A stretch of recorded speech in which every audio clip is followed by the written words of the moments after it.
ala pamoja naye, vitu vyote vya asili na vya kiroho vinakuwa chini, kwa maana ya mamlaka tuliyopewa. Ni mamlaka ya ukuu wa kutawala pamoja na Kristo. Kwa maana tuko hapa, lakini katika ulimwengu wa roho tunatawala milele. Katika ulimwengu wa roho sisi hatupo hapa. Ndio maana Biblia haituiti sisi tena kwamba ni watu wa kufa. Inasema wanalala, kwa maana kufa ni ile dhambi. Lakini mtu aliye ndani ya Kristo alishatoka mautini, mauti, kifo cha milele. Ametolewa mautini, amekuja uzimani. Na uhai wa Mungu si uhai nusu-nusu unaoisha, ni wa kwetu miaka 70-80, lakini ule uhai wa milele ndani yetu, roho ya Mungu inauchukua moja kwa moja. Hata mwili ukalala, lakini roho inaishi milele mbele za Bwana. Ndio maana siku ya kufuka roho zitarudi katika makaburi yake kupokea miili kule kwenye asili ya mwanzo. Walio hai watabadilishwa, zile roho zitavikwa miili ili kwenda pamoja. Sasa wakati tunapoomba tunaingia rohoni, moja, ili kushinda vikwazo. Mbili, Mungu ni roho. Huwezi kumpata katika mwili, lazima uwe rohoni ili uongee na Mungu aliye roho. Bwana Yesu apewe sifa. Kwa hiyo Yesu anatufundisha hayo, lakini pamoja na kushinda majaribu kwa njia ya maombi, kupewa nguvu. Alipewa nguvu na malaika kutoka mbinguni alimtokea na kumpa nguvu. Mwingilio huu wa kiungu ulikuwa ni jibu la moja kwa moja kwa maombi yake ya kina, yakimpa nguvu inayohitajika dhidi ya usaliti, kukamatwa, majaribu na kusulubiwa. Maombi yalifungua mlango wa usaidizi wa kiungu. Sasa tunaona Yesu anasaidiwa na vitu kadha wa kadha. Moja, anasaidiwa na neno lililoko ndani yake. Neno la Mungu la Kristo, maandiko yanasema neno la Kristo likae kwa wingi ndani yenu. Kwa nini? Ni usaidizi. Kuna Roho Mtakatifu, liko neno. Neno lina usaidizi, kwa sababu wakati shetani anapokuwa anatupa mishale, anapiga mishale, imeandikwa, unakuwa na kitu cha kurejea katika maombi. Maombi yasiyokuwa na neno ni mahangaiko. Ndio maana ili uwe mwombaji, soma sana Biblia, si kisomi. Biblia hii haiandaliwa kwa wasomi, ni chakula. Roho Mtakatifu anaitafuna hata kwa mtu asiye na meno, anakula Biblia hii. Vyakula vingine mtu akiishiwa meno hawezi kula, lakini si neno. Neno linakuwa na uwezo mkubwa ambao linakusaidia wewe kumeng'enya vitu katika ulimwengu wa maombi wa kiroho. Bwana Yesu apewe sifa. Bila neno unakosa nguvu. Sasa jambo lingine, neno, lakini Roho Mtakatifu alikuwa juu yake. Tunaona malaika, lakini kwa ujumla wake vyote hivi vilitokea. Malaika, neno la Mungu, Roho Mtakatifu vilitokea kwa sababu ya maombi aliyokuwa akiyafanya. Haleluya. Lakini majaribu mara nyingi huja kupitia tamaa za binafsi, kuridhika mara moja, au kutafuta mamlaka au nguvu nje ya mpango wa Mungu. Kuna vitu ambavyo mtu wa Mungu hatakiwi kuvitamani kama Mungu hajaviachilia kwake. Vinaleta shida. Kuna watu wametamani uongozi, wamefia huko. Huduma haipo. Huduma haipo.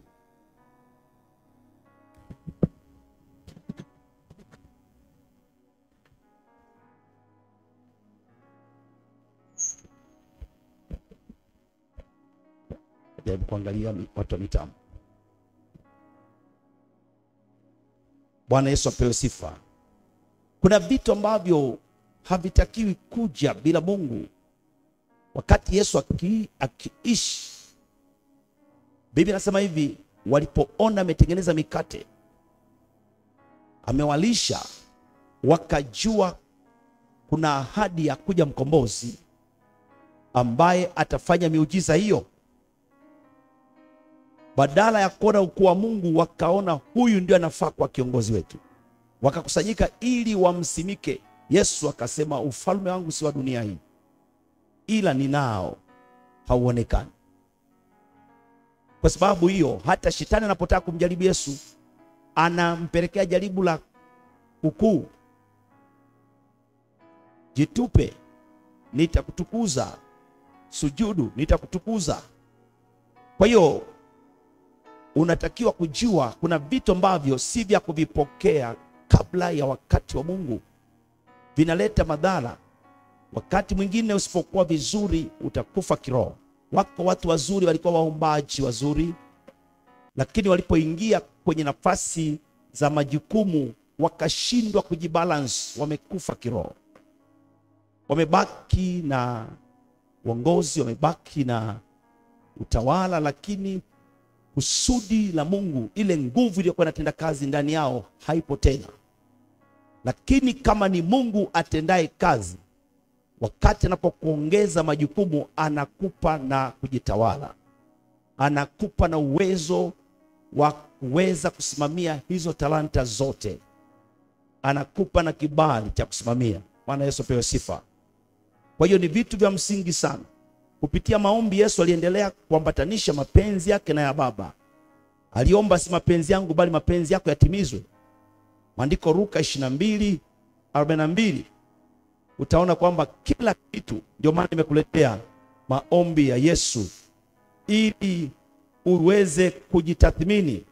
22:42 anaongea vitu kama hivyo, akisema, Baba, ikiwa ni mapenzi yako uniondolee kikombe hiki, walakini si mapenzi yangu bali yako yatendeke. Luka 22:42.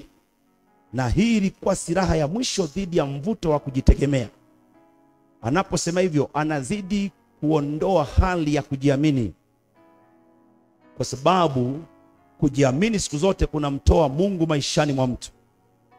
Wakati mtu anapokuwa anaanza kuona mambo makubwa maishani mwake, jaribu la kwanza, wakati Mungu anapomtukuza mtu katika karama, vipawa, mambo makubwa, baraka, anaomba vitu vinatokea. Kitu ambacho lazima awe na kile nacho ni roho ya kujitukuza, roho ya kiburi. Sababu mambo yanapofanyika, usipokaa vizuri, usipokuwa na maarifa, unaanza kuona wewe ni wa maana kuliko wengine. Na ndio mtego shetani atakwambia mara nyingi, wewe ni wa tofauti kuliko wenzako. Siri kubwa, Mungu anapokutukuza katika maisha kawaida, kipato, uchumi, kiroho, unatakiwa kunyenyekea. Biblia inatupa sisi kwenda chini, Yesu anaenda juu, sisi tunakwenda chini. Ndio kiroho asema, nyenyekeeni ili mpate kukwezwa. Unapojishusha, Mungu anakukuza. Unapojikuza, Mungu anakushusha. Mungu amepishanisha viwango vya dunia na viwango vya uungu wake. Dunia ili ukuzo, unaenda juu mwenyewe, unajipandisha, lakini ili uende juu kiroho lazima ushuke chini. Lazima uende chini. Kwa nini? Ukienda chini, mizizi inakaa vizuri. Hata jengo ghorofa, kama ina ghorofa 60 kule, wanaenda chini hata mita 25, wanalipanda lising'oke. Hata kama ni mti, ile miti ambayo inakaa jangwani, mibuyu ile, mbuyu ule unapokutisha majani lakini haukauki. Meenda chini mizizi sana, hata jangwani inakwenda kuchukua maji chini, na miti mingine kama miti Ulaya. Kwa hiyo maisha ya kiroho ya mtu wa Mungu lazima yawe ya kwenda chini, ili kushinda mitego ya shetani ya kujitwalia utukufu na kujitegemea. We are always depending on God. Sisi hatujapata uhuru katika Mungu, tumepata uhuru wa kushinda dhambi tu na dunia, lakini wazo la kumtegemea Baba liko pale pale. Ndio maana kila aliyeokoka, kama ni askofu mkuu, anaitwa mtoto wa Mungu. Mungu amekuwa baba. Sisi watoto wakikua, tunawaacha akajitegemea, wanaoa, wanaondoka. Lakini kamwe kwa Mungu, hata ungekaa miaka 70 ya wokovu, uliokoka na miaka, labda una miaka 90, uliokoka na miaka 20, bado unaitwa mtoto wa Mungu, na bado kila siku unahitaji kumtafuta Mungu kwa maombi. Kwa njia hiyo unamtegemea. Yesu ni Mungu, ni mwana wa Mungu, lakini bado alimtegemea Baba. Sisi wanawake, mwanamke nyumbani kwako, kazini kwako, kanisani kwako, kwenye jimbo lako, kwenye kanda yako na taifa letu. Ili tuweze kumwona Mungu, lazima roho ya kumtegemea Mungu iwe pale pale. Hata kama Mungu atafanya mambo makubwa kwenye kanisa letu, pasiwepo kufikiri tunaweza bila Mungu. Tunawezeshwa, tunayaweza mambo yote katika yeye anayetutia nguvu. Kwa hiyo tunashuhudia mfano wa wazi wa Yesu kutumia muda mrefu katika maombi kabla ya kufanya maamuzi muhimu. Yesu alitafuta maongozi ya kufanya maamuzi makubwa katika maombi. Katika Luka ile sura ya 6, Luka sura ya 6, Luka 6 ule mstari wa 12 na 13. Luka 6, Luka sura ya 6 mstari ule wa 12. Ikawa siku zile aliondoka akaenda mlimani ili kuomba, akakesha usiku kucha katika kumwomba Mungu. Hata kulipokuwa mchana, aliwaita wanafunzi wake, akachagua 12 miongoni mwao ambao aliwaita mitume. Kwa hiyo Yesu anapotaka kupata watu ambao watasimamia kusudi lake, hata kiondoka, hafanyi jambo la juu. Biblia inasema kwamba alikesha, aliondoka, akakaa mlimani akaomba usiku kucha. Kumbuka, Yesu kama angeonekana mjini, watu angepeana taarifa, asingeomba. Siku moja katika Marko 2, alipoingia nyumba fulani tu, si kwa ajili ya huduma, watu walipojua wakaizunguka ile nyumba isiwepo nafasi. Hata mtu mwingine mwenye shida ya ndugu yao aliyepoza, watu wakaona hapa umati ni mkubwa. Biblia inasema hivi, wakapanda juu ya dari, wakatoboa, wakamshusha pale alipo Yesu.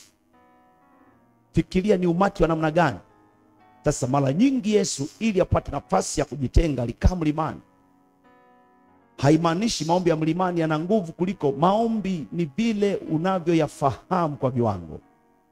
Weza kwa kanisani kwako, nyumbani kwako, chumba ulichojitengea, na Mungu akusaidie. Kama Mungu anakubarikia kupa nyumba, usijenge nyumba bila kuweka nafasi mahali pa kusema na Mungu. Tunafanya makosa mara nyingi. Chumba cha mabinti, chumba cha vijana, chumba cha wageni, cha mamkwe. Hayo ni mambo mazuri, lakini nafasi ya Mungu iwepo pale pale. Kiwepo chumba maalum, tena kiwe safe, ili Mungu anapokupa mzigo ukimbilie huko. Huduma zote ziwe huko. Na wakati mwingine akaja mtu asema hivi, nasikia kuomba.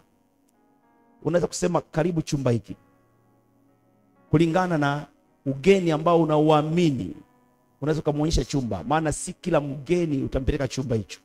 Ni madhabahu ya nyumbani ya Mungu. Kwa hiyo kama ni mtu wa kawaida, humfahamu sana imani yake, utamwambia tu basi ngoja tuwatoe watoto aombe chumba alichofikia. Nazungumzia watu maalum ni pamoja na wewe, ili uwe na mahali ambapo utakutana na Mungu ukiwa nyumbani kwako. Bwana Yesu apewe sifa. Kwa hiyo tunaona Yesu anapoanza kuchagua wanafunzi ambao ni mitume 12, amekaa. Jambo ni zito. Kabla ya kuchagua kundi lake la ndani la wanafunzi watakaobeba huduma yake, Yesu alikwenda mlimani kuomba, na alikesha kiomba kwa Mungu. Maombi haya ya usiku kucha yanaonyesha uzito wa uamuzi huo na kutegemea kwake mwongozo wa Baba. Kama kuchagua watu sahihi, huku akijua mmoja wao atamsaliti. Yesu hakushtukiza kumchagua Yuda. Yeye ni Mungu, sifa ya Mungu, anajua yote, anaweza yote, yuko kila mahali. Sasa hata Yuda alimjua atamsaliti, lakini imenenwa mmoja wao. Sasa hiyo roho wakati anapoendelea mwanzoni haikuja.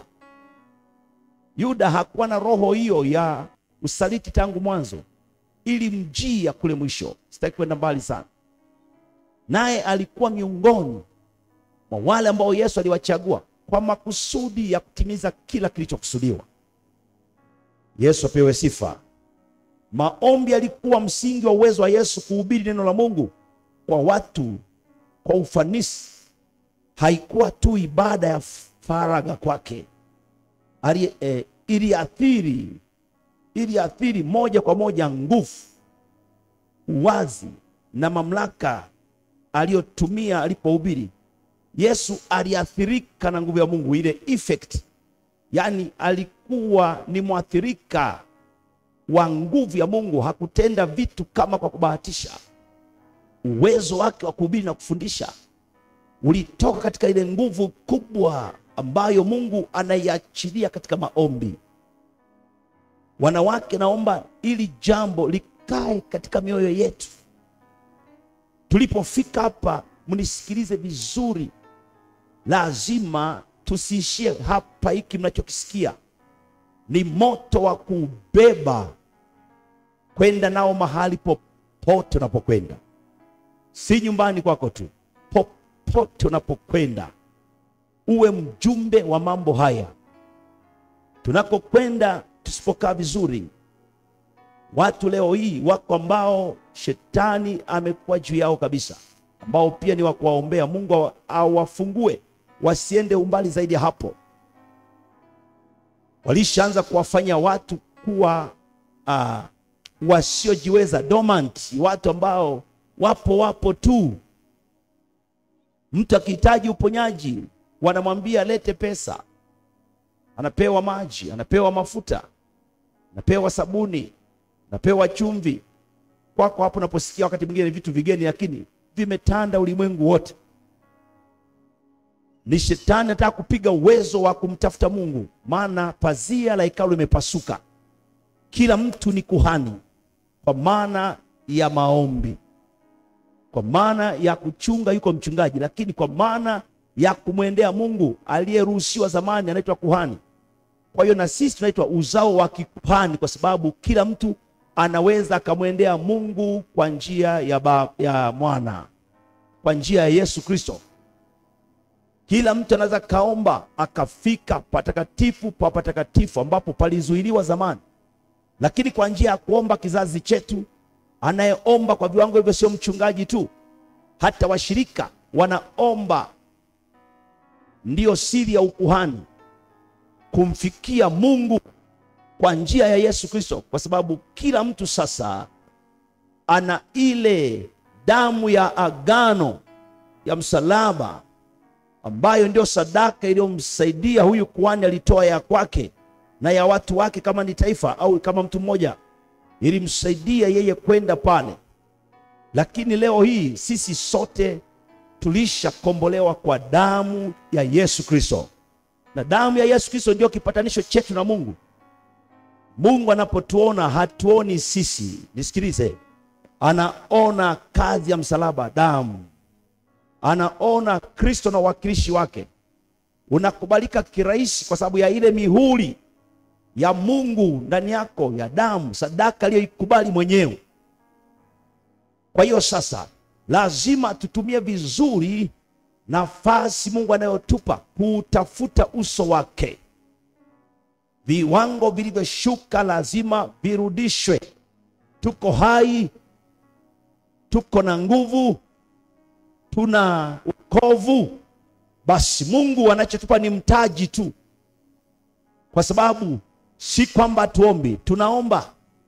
Tunachofundishana hapa ni viwango kuongezeka, maana kuomba tunaomba sana tu. Hata mimi ninawashuhudia tumeomba sana. Tunachohimizana hapa kwa fundisho hili ni kuongeza viwango ambavyo vitatusaidia kuteka anga. Apewe sifa Yesu, apewe sifa Yesu. Punga mkono namna hii. Hapa hatupo kujifunza kwanza maombi, tupo kuongeza viwango, na ndicho unachotoka hapa. Kumbuka kitu kimoja tu, kuongeza viwango, kuongeza nguvu ya Mungu maishani mwetu, ili shetani asituweze. Maana sasa hivi anaweza sana kwa watu wengi, lakini uwezo huo hajapewa kibibilia. Sisi tumepewa uwezo wa kanyaga nguvu zake zote pamoja naye mwenyewe. Ule uwezo hautokani na sisi, ni nguvu anayoiachilia Mungu kwa njia ya kuomba. Bwana Yesu apewe sifa. Maombi alikuwa msingi wa uwezo wa Yesu kuhubiri neno la Mungu kwa watu kwa ufanisi. Haikuwa tu ibada ya faragha, nimesema pale, lakini kuna upako wa kimungu na nguvu. Mara tu baada ya kubatizwa, alipokuwa akiomba, mbingu zilifunguka na Roho Mtakatifu alishuka juu yake. Unapokuwa unasoma kitabu cha Luka sura ya 3, utaona maandiko hayo. Luka sura ya 3 mstari wa 21. Luka sura ya 3 mstari wa 21. 3:21. Luka sura ya 3 mstari wa 21.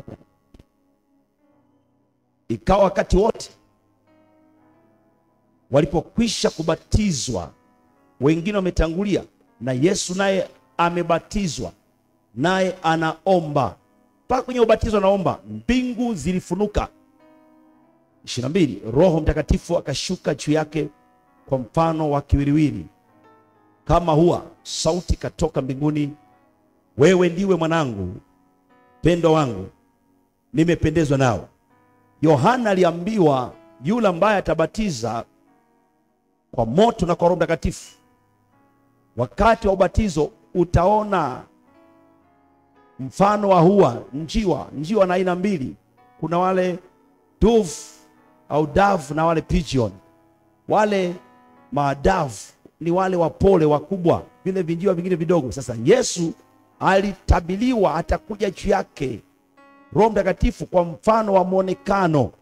Ilikuwa ni dalili Yohana pia agundue huyu ndiye, maana walikuwa watu wengi ambao wanakuja kubatizwa. Sasa Yesu alipopokea dalili ya Roho Mtakatifu, alianzia hapo hapo kazi kusonga mbele. Bwana Yesu apewe sifa. Alianzia hapo hapo, maisha yake ya maombi yaliendeleza na kuimarisha upako huu. Upako, anointing, upako haupo bila maombi. Anointing, upako haupo bila maombi. Tukisema upako tunazungumzia kuomba. Bila maombi hakuna upako.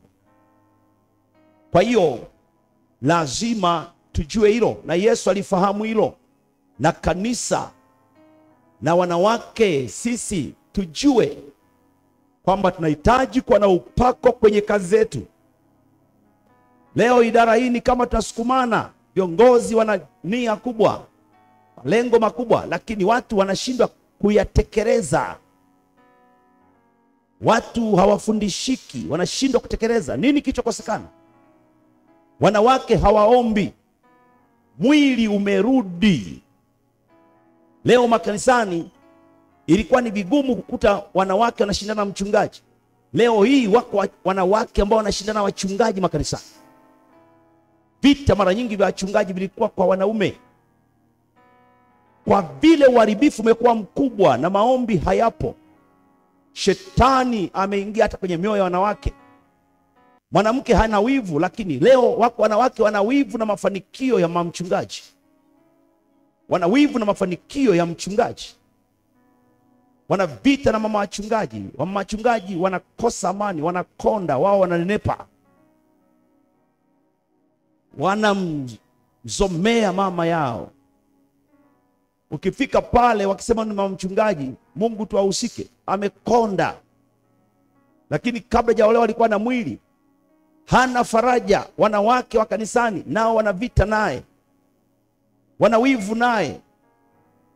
Anajidekeza na kula masadaka na vaa tu manguo.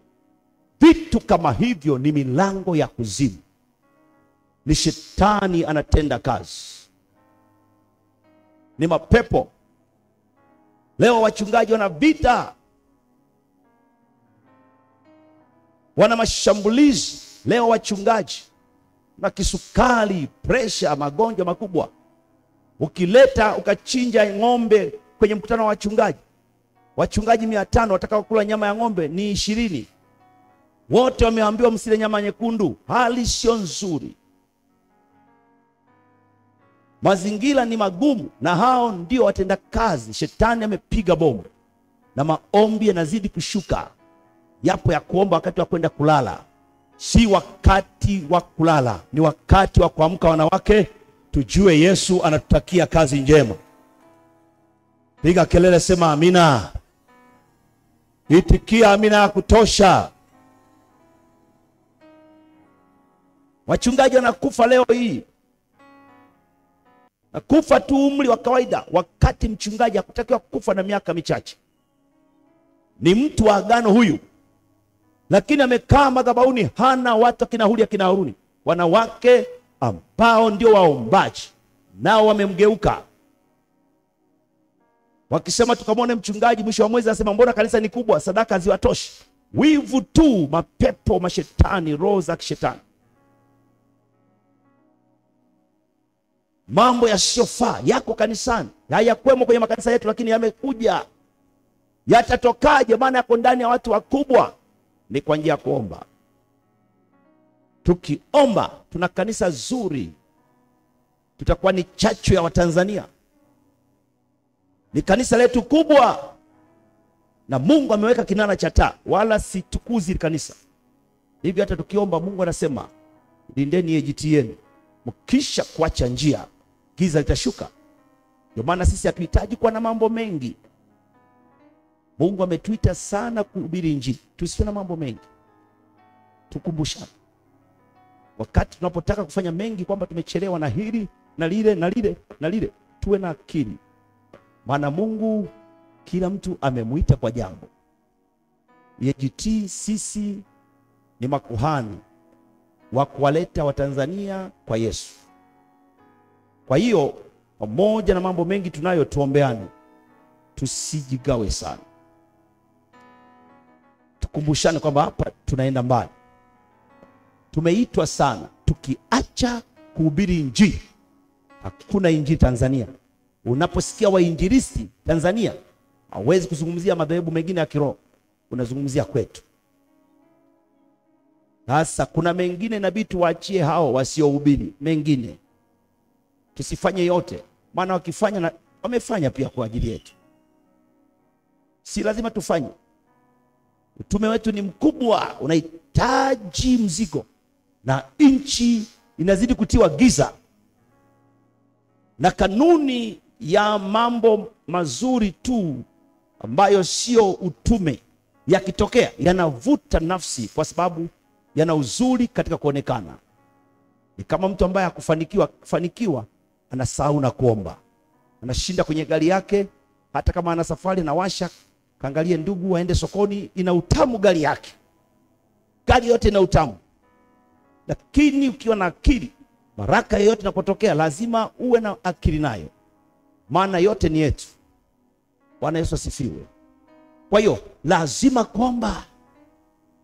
Hali sio nzuri, wachungaji, hali ni ngumu, mashambulizi ni makubwa.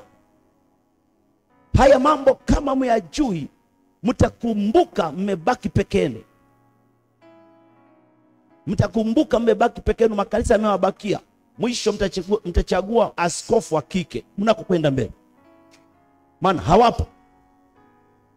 Kila mtu ana hali ngumu. Wamama mjaathirika sana, na ndio maana mtumike kama jeshi la Mungu.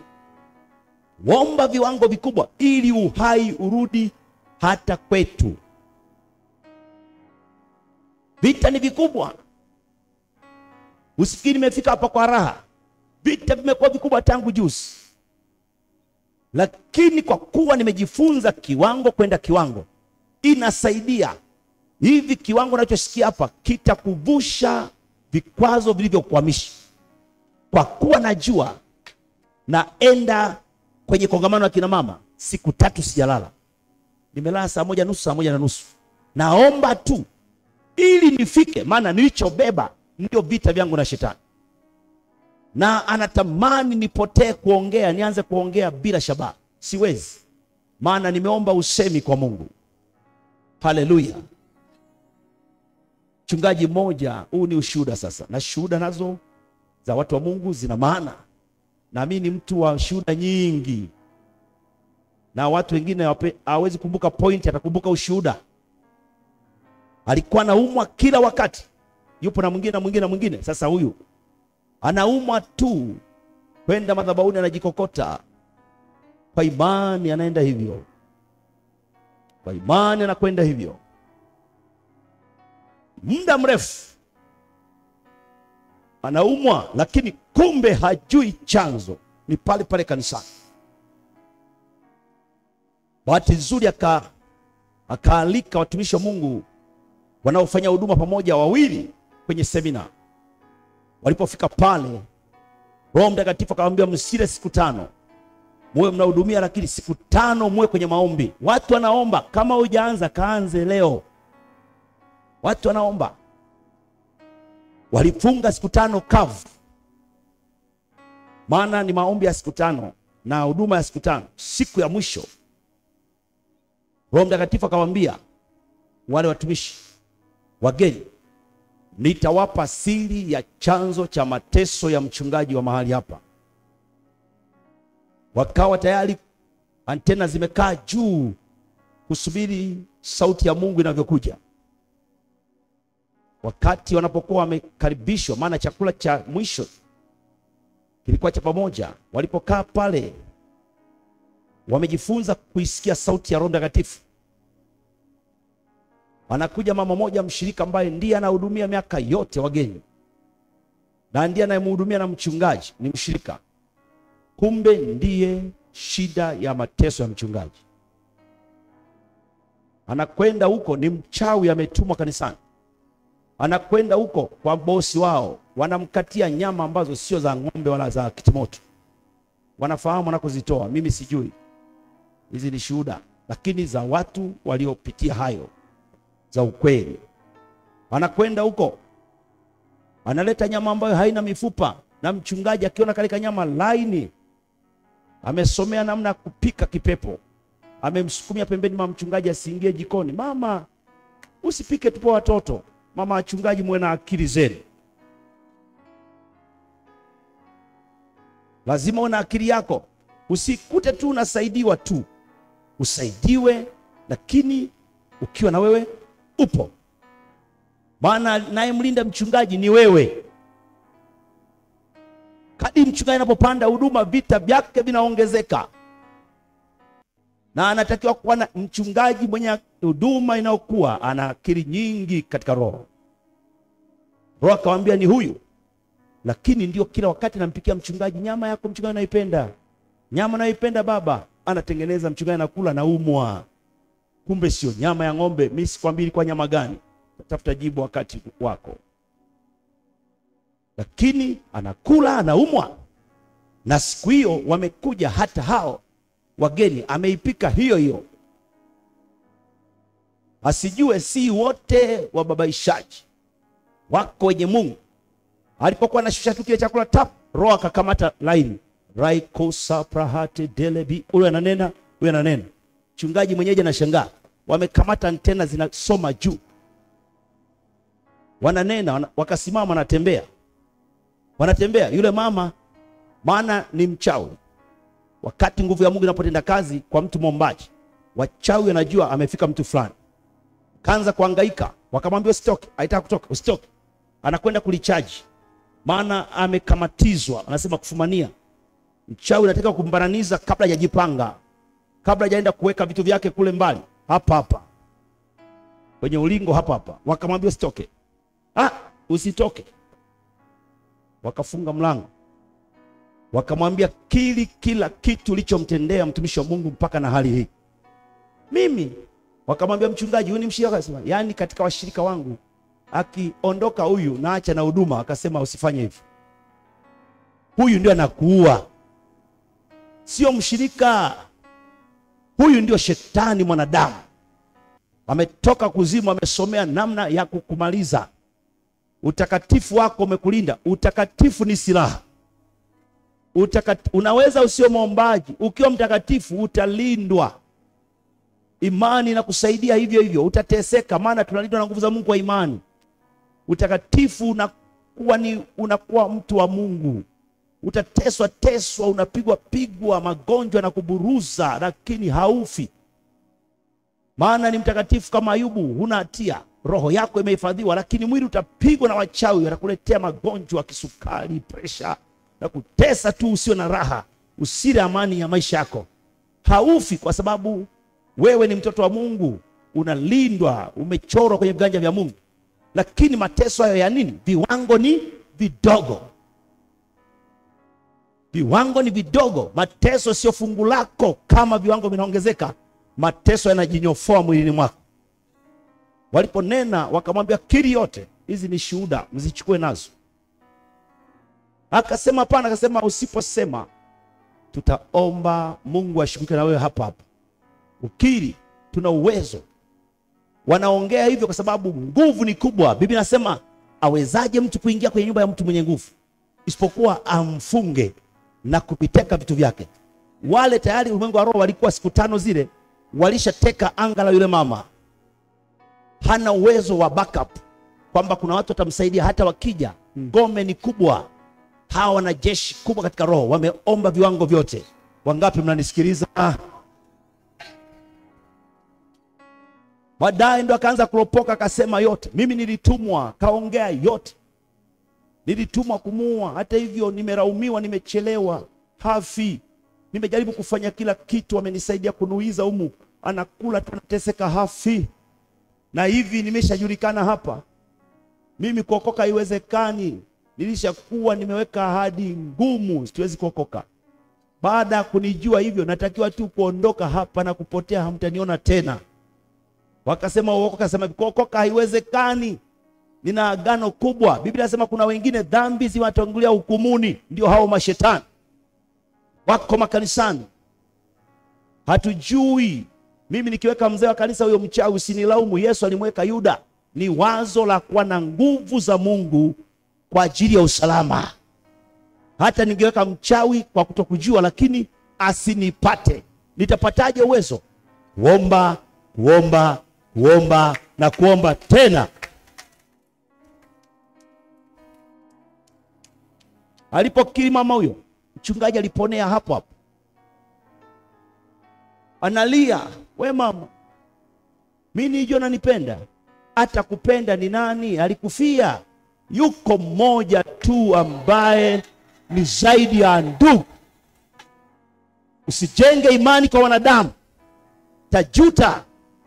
Hayo maisha sio ya kweli. Ndio maana Yesu hakuwa na rafiki. Wewe una marafiki wengi, kiroho chako kitakusumbua. Na marafiki wengi, na rafiki wa vikoba, na rafiki wa mitaani, na rafiki wa kuzikana, na rafiki wa kushona sare pamoja msiba. Utajua mwenyewe. Umejitengenezea maadui usiowajua. Na kanisani utaki rafiki, maana umeridhika sasa. Kuna wakushona vitenge, kuna wakuzikana, ukifa watakuja wa harusi. Wewe ni mwili. Unataka tu kila kitu watu wawe wengi. Nani amekwambia ni heshima? Si lazima wawe wengi. Wanaweza kuwa wengi alafu ukafa nao. Wakawa wengi. Wingi hauthibitishi kwamba ni mtu wa Mungu. Uwe na marafiki, lakini mtu mwenye jicho la Mungu. Ndicho Yesu alichoishi nacho. Bwana Yesu apewe sifa. Haleluya. Kwa hiyo watu wa Mungu lazima tujue hilo. Lakini maombi kwa ajili ya ulinzi wetu na umoja, Yesu alijua kilichokuwa kinawakabili wanafuasi wake. Alikuwa karibu kuwaacha. Alikuwa karibu kuwaacha kimwili, na wangekutana na ulimwengu wa uhasama. Yesu alisali waziwazi, au aliomba waziwazi, sio kwamba awaondoe duniani, bali awalinde dhidi ya yule mwovu. Alitambua kuwa mara baada ya kuondoka kimwili, wanafunzi wake wangekuwa katika hatari ya mashambulizi, vishawishi na hila za shetani. Ulinzi huu ulikuwa hasa wa kiroho, kuilinda imani na roho zao. Alijua kuwa kumfuata yeye kungeleta kukataliwa kule kumwamini Yesu, mateso na upinzani kwa wafuasi wake kutoka kwa dunia isiyomjua Mungu. Hata sasa na vita kwa hao. Sijisahau kuwa na ukaribu, watakuletea matatizo. Maombi yake yalikuwa ya uvumilivu na ustahimilivu katika mazingira ya chuki au upinzani wa sama. Lakini Yesu alivumilia. Wanafunzi walikuwa wamekabidhiwa walikabidhiwa kuendeleza kazi ya Yesu, ilibidi waombe. Ulinzi ulikuwa muhimu ili waweze kutimiza huduma yao bila kuanguka ama kupotoshwa na shinikizo la dunia. Ilikuwa ni maombi ambayo yatawafanya kuwa waaminifu na mashahidi wenye ufanisi. Aliomba pia umoja na mshikamano ili kuashiria au kuakisi utukufu ambao Baba amempa Mwana, Mwana amewapa waamini. Hii inaonyesha asili halisi ya Mungu ambaye ameungana katika upendo kamili.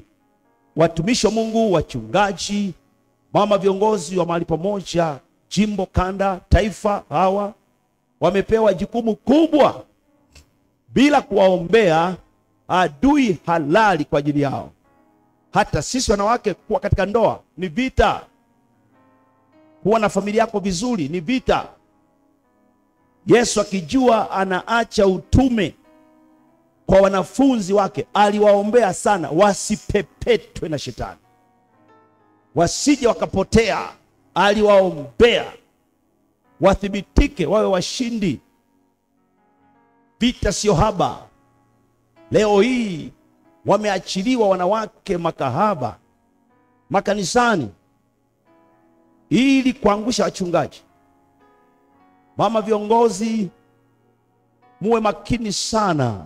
Kama unaona kuna mshirika ambaye yuko karibu sana mchungaji, ni mgeni tu lakini sio wa siku nyingi, yuko karibu sana mchungaji, hata kama ni wa zamani lakini hana mipaka, msaidiane pamoja na kuomba. Lakini kazi ya mama kiongozi pia ni kulinda wanawake wengine ambao hawaendi kwa utaratibu kwenye kundi la Mungu.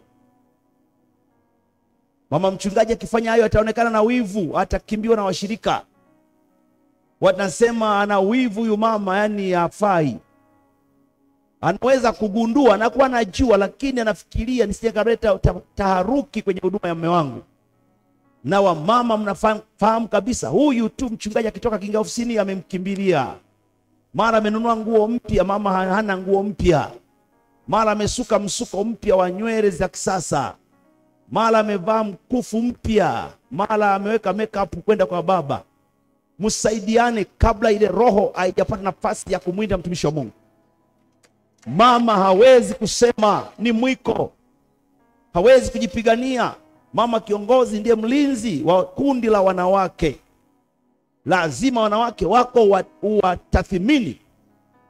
Na hata kama kuna ugeni, usipeleke mtu ovyo ovyo mbele ya mchungaji, mbele ya wageni. Usije kaleta tatizo kwa mtumishi wa Mungu. Wako wasioenda kwa utaratibu. Kanisa sasa limeingiliwa na hatuwezi kuwasaka. Ni kumomba Mungu na kuileta nguvu ya Mungu ili iwapembue. Maombi ni kila kitu. Bwana Yesu apewe sifa sana. Haleluya wanawake.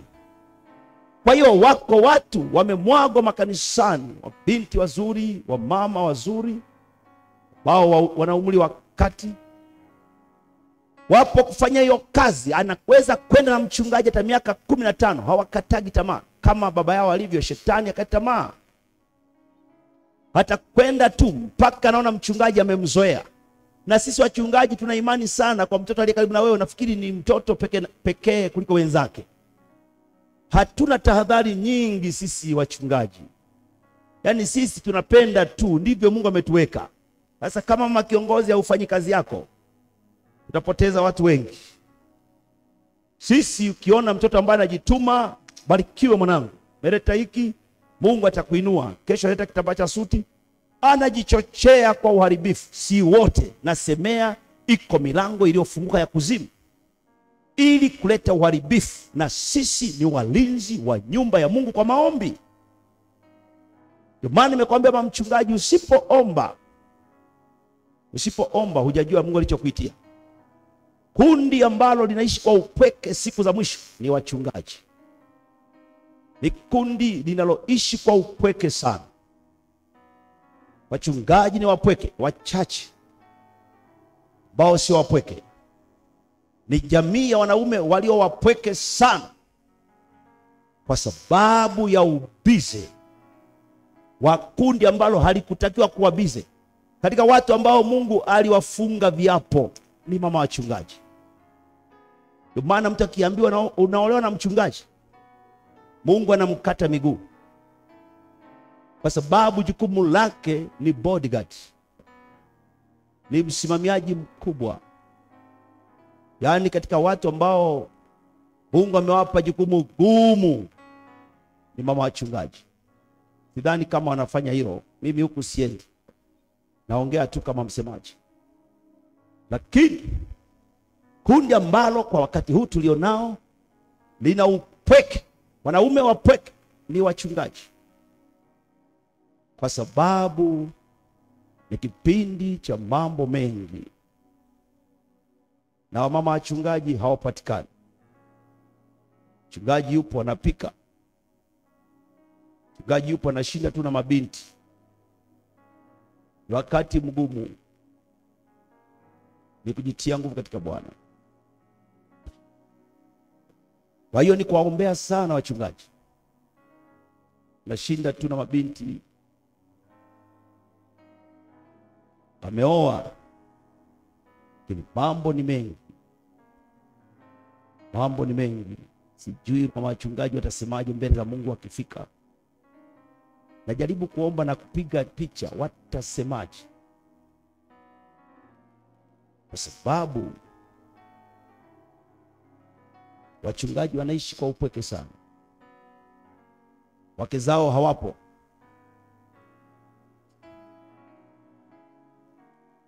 Na mwisho Mungu aliwaita wafanye kitu fulani, hawajafanya. Maana wezaye kufanya ufanye ni mke. Wito waliokuwa nao wakiwa vijana hawajautimiza. They are divided. Anajaribu kubeba na dondoka, anajaribu kushika hiki na dondoka, maana msaidizi hapatikani. Mwisho inabidi kutembea hivyo hivyo, maana mbingu ziko mbele yetu, sio nyuma. Natembea hivyo hivyo. Nikutana, namshukuru Mungu. Nitoka hapo na kwenda mashambani miezi miwili. Na alikuwa na mtu mmoja, mama mchungaji. Naongea naye mwezi uliopita, nikamwambia, wewe hukumu yako ni kubwa. Hayo unayofanyaye ni nini? Ulijua ulipokuwa na olewa na huyu? Nilijua. Haya. Kwenda miezi miwili huko. Hatukatai kutafuta mama mchungaji, ni wajibu. Jitahidi kuwa na kitu kisichokutoa muda mrefu mbali na mchungaji. Na kushauri. Na hilo tu naweza kufanya machungaji wengi wasiingie mbinguni. Hilo. Dhambi hiyo ni kubwa. Dhambi hiyo ni kubwa. Mama mchungaji lazima tumejifunza sikae tu, lakini afanye kitu. Ajitahidi kufanya vitu ambavyo havitaua alichoitiwa. Wito wako ni kitu kikubwa, lakini bado naishi. Unahitaji hiki, unahitaji hiki, unahitaji nawe kufanya, unahitaji kufanya hiki. Hatukatai, lakini usiukatae wito wako.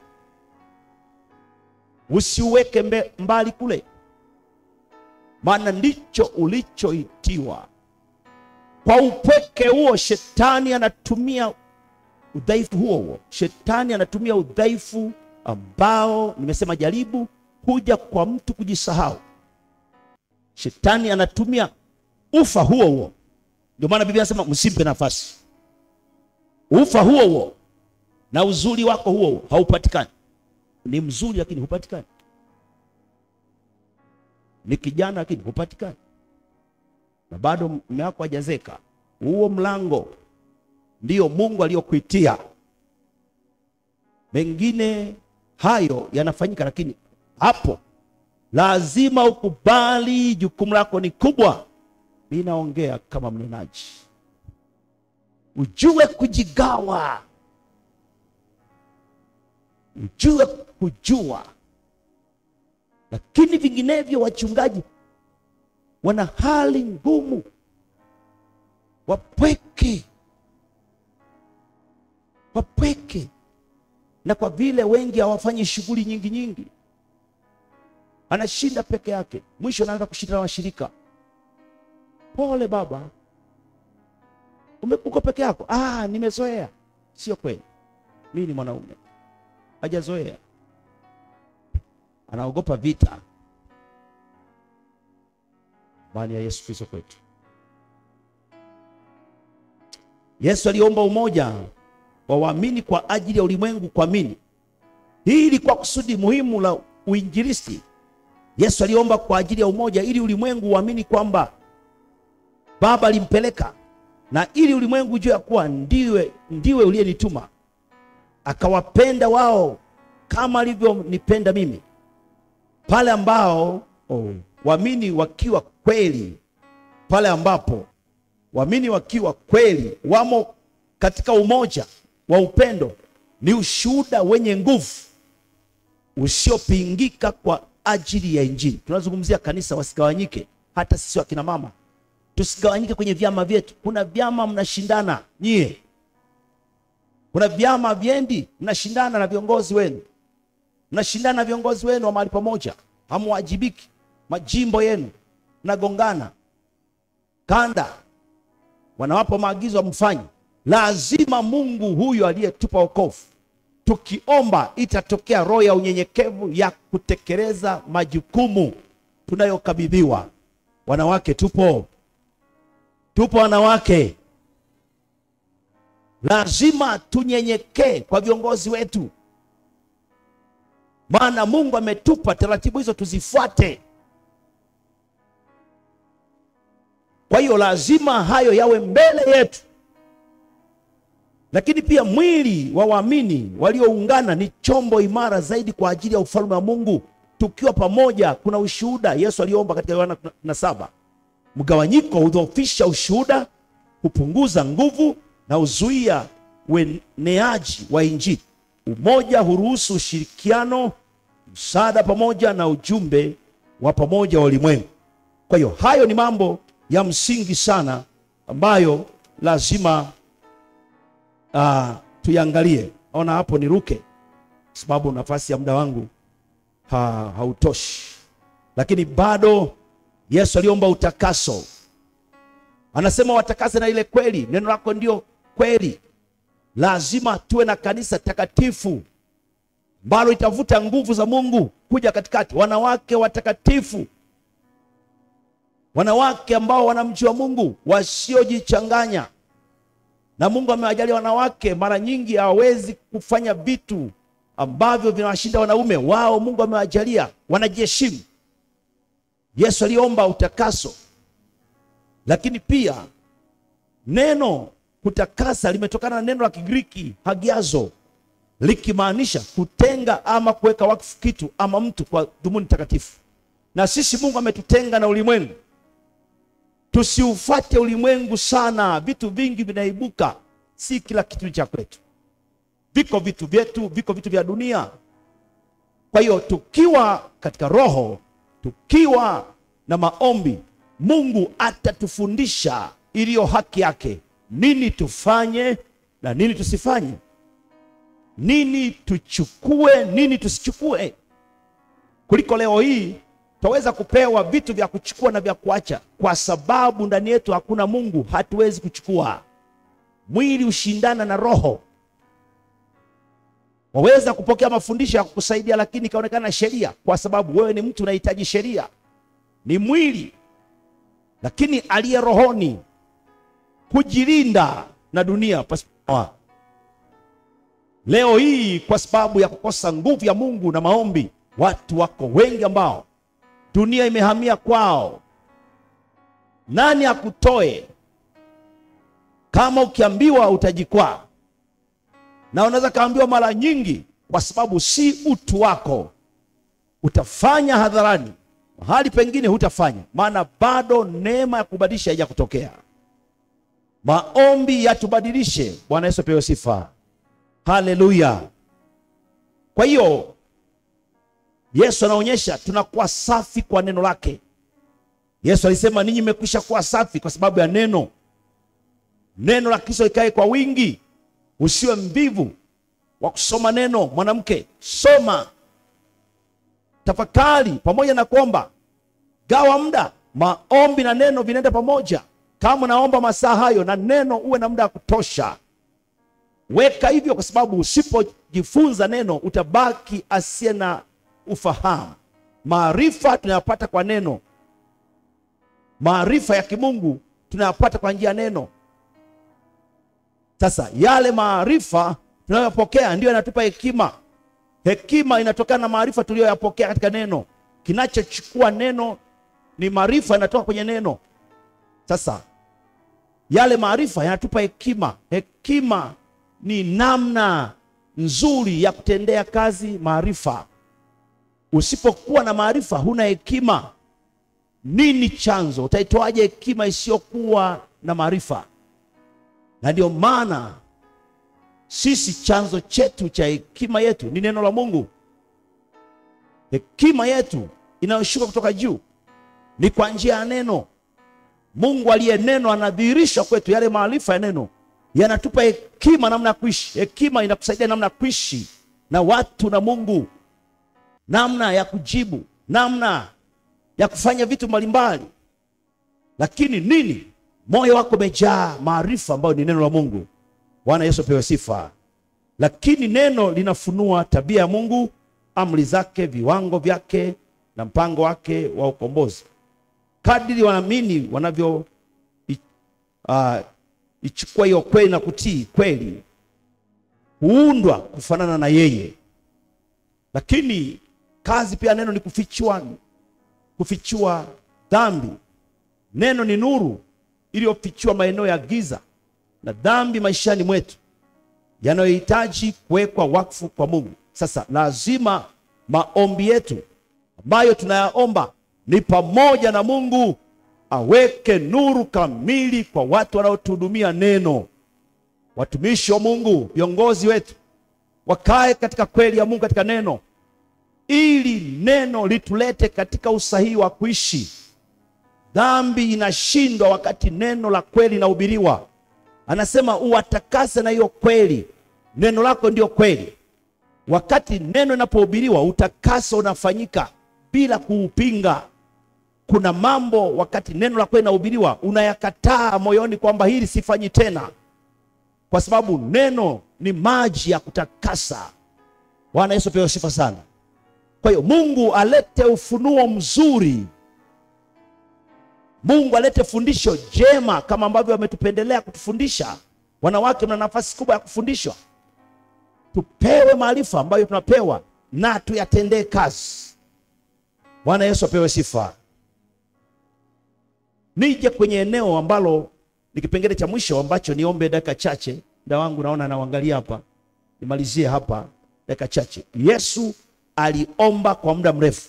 Ili somo mimi ni mwalimu, ili ulifundishe kwa viwango vyote. Hapa nimejitahidi. Lazima uwe na siku 5 za masaa matano kwa mimi kama mwalimu. Lakini asante kwa Mungu amenipa vipindi viwili. Naomba tu Mungu awabariki sana. Asante sana. Moyo wangu umefunguka. Yesu aliomba kwa muda mrefu. Kuomba kwa muda mrefu mara nyingi hutambulikana kama maombi ya kudumu. Kuna umuhimu mkubwa wa kiroho kwa Wakristo wengi. Maombi ya muda mrefu huimarisha uhusiano wa ukaribu na wa kina na Mungu. Sikiliza hapa ndo namalizia. Yaani kipengele hiki ni cha muhimu kwa dakika chache tu hizi. Lazima tunachokitafuta sasa ni picha ya Yesu, kwa nini aliomba muda mrefu. Lakini tunachokiona, kuomba maombi ya muda mrefu mwingi unaimarisha mahusiano na Mungu. Kadiri unavyokaa mbele za Mungu kwa muda mrefu, mahusiano yanapatikana. Kumbuka, mahusiano yote yenye nguvu ni watu wanashinda pamoja. Hakuna mahusiano yenye nguvu kama watu hawana mawasiliano.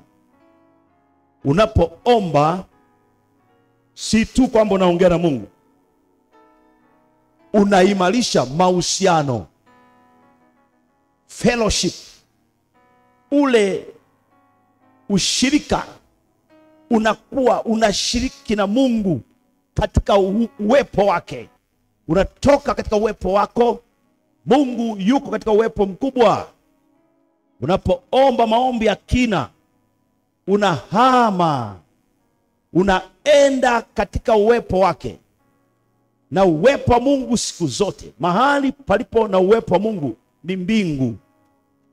Ndio maana Mungu atakapohamisha makao na kushuka duniani, makao ya Mungu yatakuwa pamoja na wanadamu. Alipo rais ni ikuru, ziko ikuru mikoani, wilayani. Na Mungu katika uwepo wake anapokuwa na shuka, sisi tunashiriki. Amen, sana. Tunashiriki mambo makubwa pamoja naye. Tunapoomba tunatoka kwenye viwango vyetu, tunakwenda kwenye viwango vyake pale alipo. Maana unapoomba unakwenda viwango vya ndani vya kiroho, unahamishwa, unaketishwa pamoja naye. Mungu yuko rohoni ili uongee naye, maana yake unakuwa umehamishwa, unakwenda mbele zake kwa njia ya Roho Mtakatifu. Na ukiwa mbele zake, ule uhusiano wenu unazidi kuwa na nguvu kadiri ambavyo unakaa naye mara kwa mara na kwa muda wa kutosha. Bwana Yesu apewe sifa. Haleluya. Wanawake, tuko pamoja. Maombi ya muda mrefu huimarisha uhusiano, nimesoma pale. Kama uhusiano mwingine wowote, kutumia muda wa maana bila haraka mtu huimarisha ukaribu. Kutumia muda wa kutosha na mwenzako mnayoaminiana, mnazidi kuimarika, mnazidi kufahamiana. Kwa kusema hivyo, maombi yetu ya kutokuwa na haraka ya kukaa muda kutosha mbele za Mungu yanatufanya kumfahamu Mungu vile vile alivyo. Biblia inasema tukue katika Efeso 4 pale, hata kufikia kimo cha cheo cha Kristo, kwa mapana, kwa marefu, kwa kina na kwa kimo. Manake hiyo ni picha kamili ya ukuaji wa mtu ambaye anataka kufikia kwenye timilifu wa Kristo. Maana kipimo chetu cha ukuaji ni kufanana na Kristo hatimaye, ambapo siku ile ya mwisho atakapodhihirishwa tutafanana naye. Maana tulitembea kwenye viwango ambavyo alituachia. Tukishi kwenye viwango alivyotupa, hatupotei. Ni dira, ni kama nairusha mtu ndege kwenda mbali. Anarusha, anaweza kushuka uwanjani hata saa 8 usiku. Ana kitu cha kuangalia. Na sisi Kristo amekuwa kielezo kwetu. Atakapofunuliwa tutafanana naye. Si tu hapo, atakapofunuliwa tunajua tu tunafanana, kwa sababu tulitenda vile alivyokuwa anataka tutende. Bwana Yesu apewe sifa. Haleluya. Wangapi mnanisikiliza pale mlipo? Kwa hiyo jukumu letu wanawake ni kuingia kwenye viwango vya maombi ambayo ni ya muda wa kutosha. Nimewashuhudia kuhusu watu wa Korea. Hatujaribu kutengeneza sheria, tunajaribu kutengeneza shauku ili tupige hatua, tusibaki pale tulipokuwa. Unanielewa? Wakati unapoona mwenzako amefanya, unasema na mimi naweza. Shuhuda zile hawajafika siku moja. Kiwango cha masaa 4 au 6 kwa mshirika, mchungaji masaa 8 na kuendelea, inatakiwa awe na salio la kutosha. Maana kuna wengine hata nusu saa hajawahi kuomba. Lakini potelea mbali, madamu tunajua kuomba, tumepata fursa ya kuanza kujitia nguvu katika Bwana. Tumeanza safari kuliko kuto kufanya. Lazima tufanye katika uchache huo. Lazima tuanzie kiwango hicho, mtaji huo. Yule anaulizwa na nabii, una nini? Anasema na kichupa cha mafuta, anatunga kidogo. Anasema tunaanzia hapo.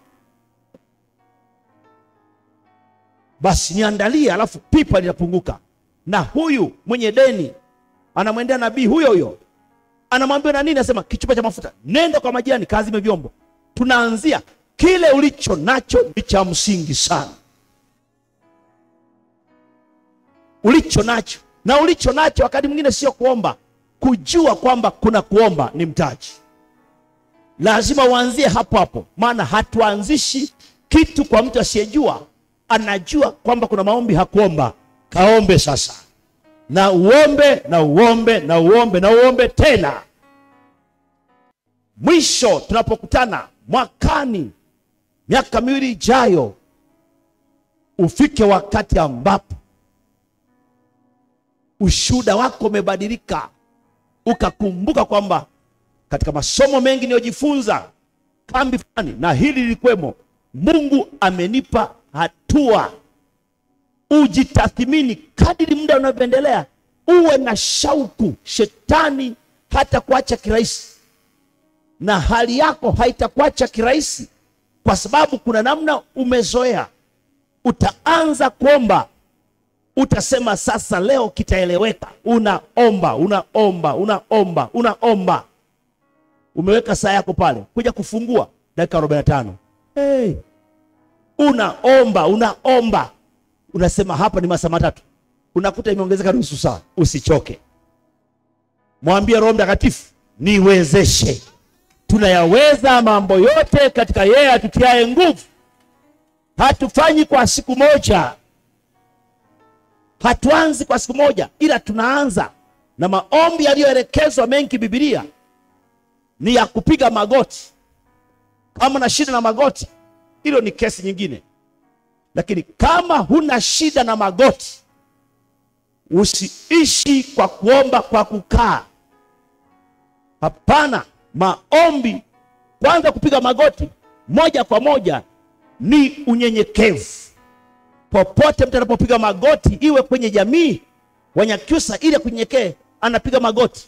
Yule anayetendewa hicho kitu anatambua unyenyekevu, na kwa Mungu ni hivyo hivyo. Kama una shida na magoti, usilazimishe, usikapata shida. Lakini wewe usiye na shida, unapoanza magoti yanauma hata dakika 10 huwezi kufika. Kadiri unavyoendelea utajikuta nusu saa naweza, saa 1 naweza, mwisho magoti yako yamezoea. Hata masaa 2 naweza, hata 4 utafika. Lakini si kwa siku moja. Waweza kuomba mfululizo, magoti yanavundaga. Lakini ikifika mahali, hata ukipiga magoti kama mimi nikipiga magoti hapa, wala sisikii chochote. Naweza kuwepo hapa hata masaa 2. Magoti yamezoea. Mwanzoni yalikuwa nauma, lakini kadri ninavyoendelea, hata hapa naona kama kuna kasponji kwenye hii nini kuliko marumaru. Lakini si jambo la siku moja. Maombi ni mazoezi ya kiroho, kwa tafsiri nyepesi, ambayo ukisha kuwa umejizoesha, unaendea utaua. Leo maombi yapo aina nyingi. Sikushauri, sijaribu kutengeneza sheria, lakini yanakupunja. Maombi ya kutembea namna hii yanakupunja, kwa sababu unafanywa distraction. Kuna vipingamizi vingi vinavyokuchukua ufahamu. Hivi ninapokuwa naomba hapa, kama naomba natembea hivi, naona kabisa zile nguo mvua ikinyesha zitarowana. Ile gari pale sijui kama mpaki vizuri, watoto wanacheza kule. Huwezi ukazuia macho. Na unapoomba kwa kutembea huwezi kufumba macho. Kama hivyo panga viti hapa, kama watu wanatembea huko, mtagongana.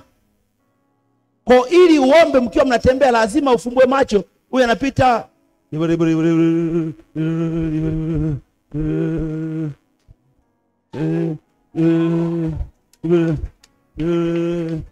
push. Ndo natembea hivi.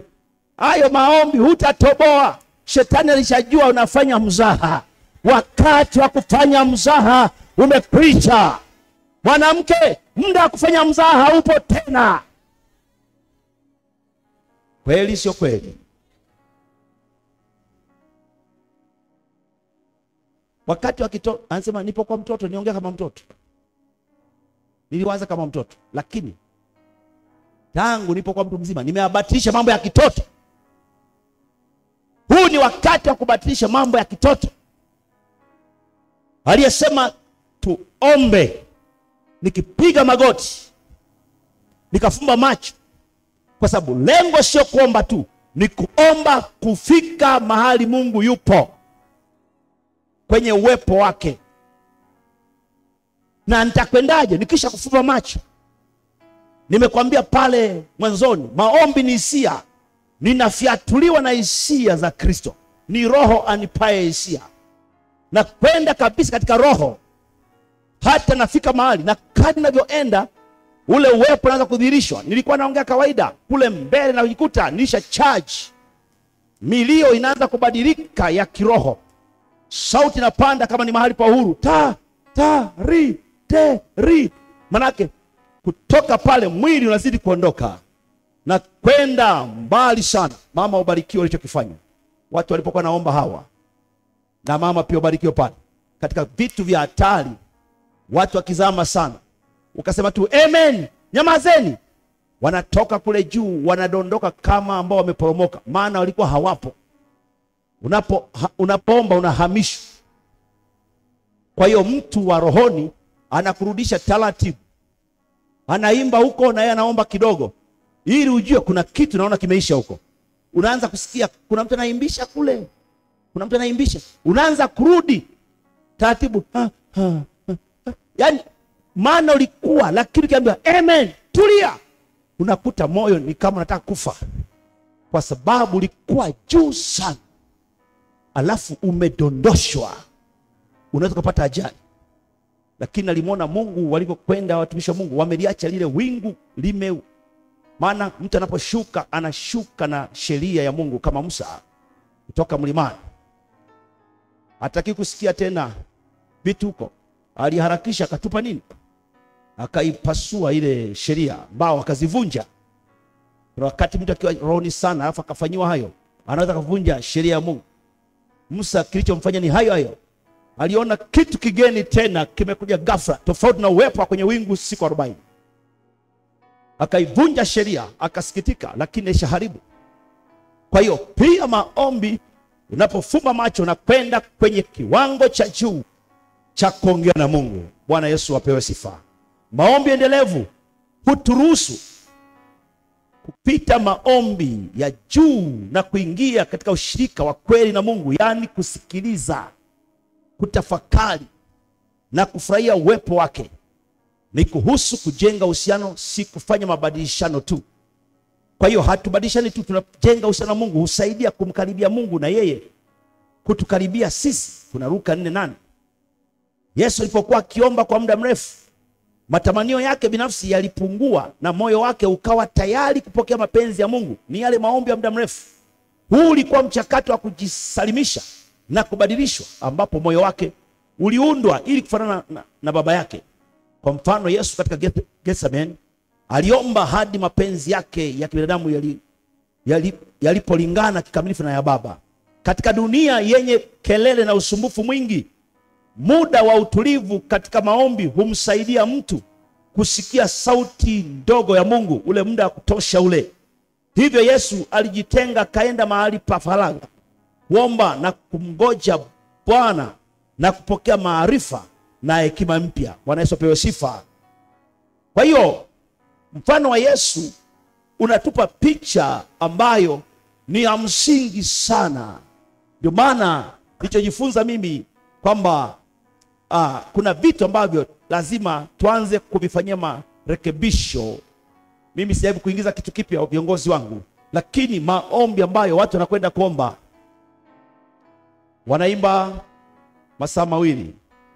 Wakiingia kuomba sema ombi la kwanza tuomba nusu saa, naomba vitu vingine sio vya msingi. Tukisha kujua mambo ya kuombea, tujipatie muda wa kuongea na Mungu. Kama tumeimba masaa 2, tuna maombi 3 ya nusu saa. Kwa nini tusiunganishe iwe saa 1:30? Kwa sababu wakati mtu anapokuwa anakwenda nusu saa, ndipo anaanza kuona wingu jipya. Hatua ya pili, alafu hatua ya pili wimbo wameimbisha, hajapata uwezo wa kupeleka lile jambo. Lakini sisi mara nyingi pia hatuombi kwa akili, tunaomba katika roho. Tukapeana mambo 3. Roho anajua, hata kama tunasema tuanzie kumwombea mchungaji na hili, Roho anajua mahali pa kuanzia. Ule muda Roho atafanya mchakato mpaka tukamilishe. Nalijifunza Korea. Wakasema kwa sababu kuna watu kutoka nchi mbalimbali ambapo hawana viwango vikubwa vya maombi, tutagawa maombi kwa kutwa moja mara 3, masaa 4 4 4. Lakini wakiwa wao wanagawa mara 2. Anaweza kuhudumu mtu neno nusu saa, waka worship nusu saa. Watakapoingia 5 hours, masaa 5, wanaibuka amekamilika 6. Anakaribisha mtu mwingine neno nusu saa, wana worship nusu saa. Wakiingia saa 12 imefika, kama alianza saa 1. Wanagawa kutwa mara 2. Lakini kwa sababu tulienda sisi ambao wanafikiri tunaumwa wagonjwa, walitusaidia masaa 4, ambayo nafikiri pia tulichoka sana. Maana nilishuhudia wenzangu wengine wanakaa chini kabisa, ameachama mdomo, amelala kabisa, anakoroma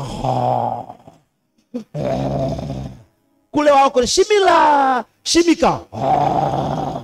Sijui sisi Mungu atusaidieje, lakini Mungu amefika na wanawake tupo. Inawezekana. Anakoroma. Na huyu ndio mkuu Tanzania, ni mchungaji anayeogopwa. Ameomba lisali 1, bado mbele 3. Amelala kabisa. Hata ukimshtuka atafumbua macho, lakini unapomaliza sentensi yako ya kwanza amelala tena. Unamshtua, anafumbua macho, ni kama amelogwa. Viwango vinakataa, lakini tunayaweza mambo yote katika yeye atutiaye nguvu. Kikubwa ni kwanza. Bwana Yesu apewe sifa. Kikubwa ni kwanza. Ndicho ambacho nasema viwango viongezeke. Usigawe tu maombi kama vile tuwafaraga, kama vile tuwaroma. Sisi ni watu wa kiroho. Usigawe sana. Na nawasihi, hii sio sheria, lakini ni utaratibu mzuri wa kufikia uwepo wa Mungu.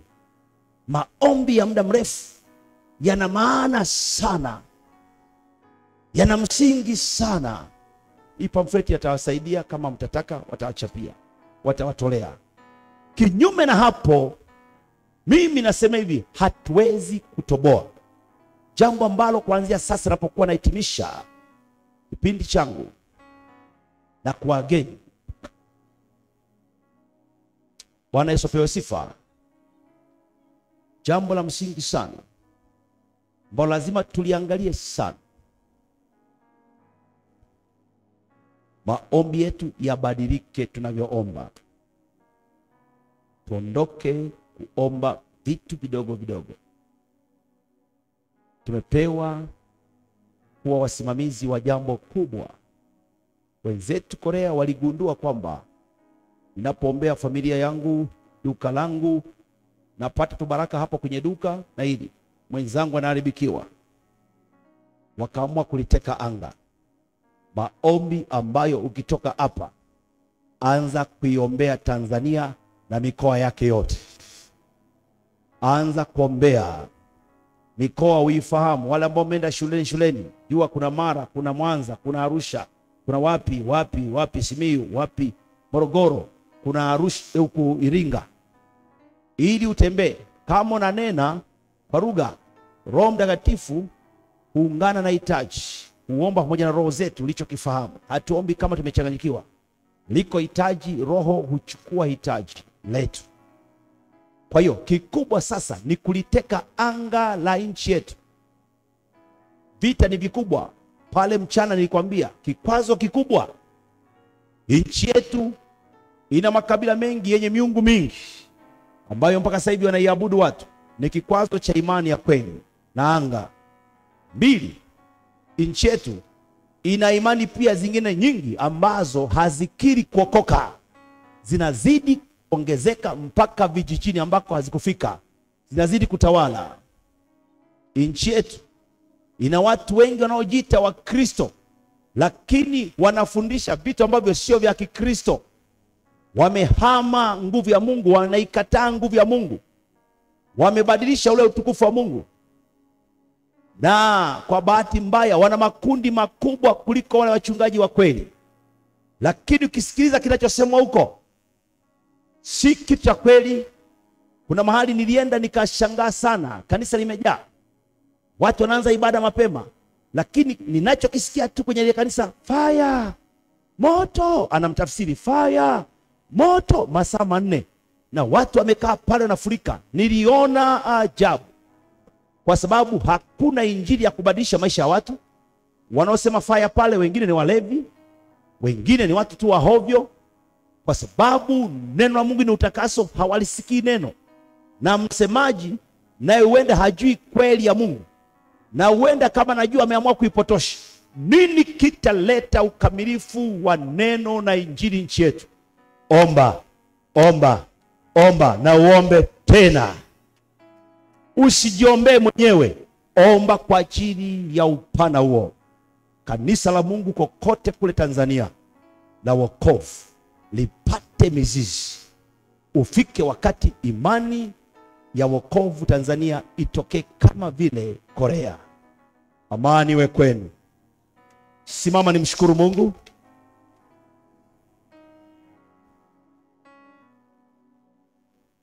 Nikushukuruni sana sana viongozi wangu wa taifa, mama hapo Gonja na mama Wedi na mama yetu mama Sumwisi na mama Kirasi mkurugenzi na viongozi wenzako na timu ya wamama wachungaji viongozi pia, na wamama viongozi wa mahali pamoja. Kanisa letu linaanzia mahali pamoja kwenye idara, na wanawake wote ambao mmeshiriki kongamano hili, asante kunipa nafasi ya kunikubalia nifundishe. Lakini haya ni Mungu ametupa, sio ya mimi. Ukitoka hapa usisahau. Asante sana, nawatakia kongamano zuri. Mungu awabariki. Tuombeane na mimi nitaendelea kuwaombea. Asante kunikaribisha. Inua mkono wako niombe. Baba Mungu mtakatifu sana, katika jina la Yesu nakushukuru kwa ajili ya jeshi kubwa hili la wanawake ambao umewaita kufanya kazi yako. Nawaleta kwako Mungu, nimepewa nafasi ya kusema nao mpaka hapa. Nakubariki, nilikomba kwamba Mungu usiniache kwa usemi. Nimekuona Mungu ukisema kila ambacho ulikusudia. Mbegu hii Mungu isianguke chini. Na mengine mengi wamejifunza kuhusu maombi. Lakini Bwana, ezeko hili, shuhuda hizi nazo zikatie sasa uzuri, ili tukitoka hapa tuone anga likitekwa mahali, sababu Mungu umetupa nafasi ya kukutana. Bariki watu wako hawa, waponye mpaka wanapokuwa nafunga kambi hili. Weka mikononi mwako katika jina la Yesu Kristo nimeomba, amen. Amani iwe kwenu.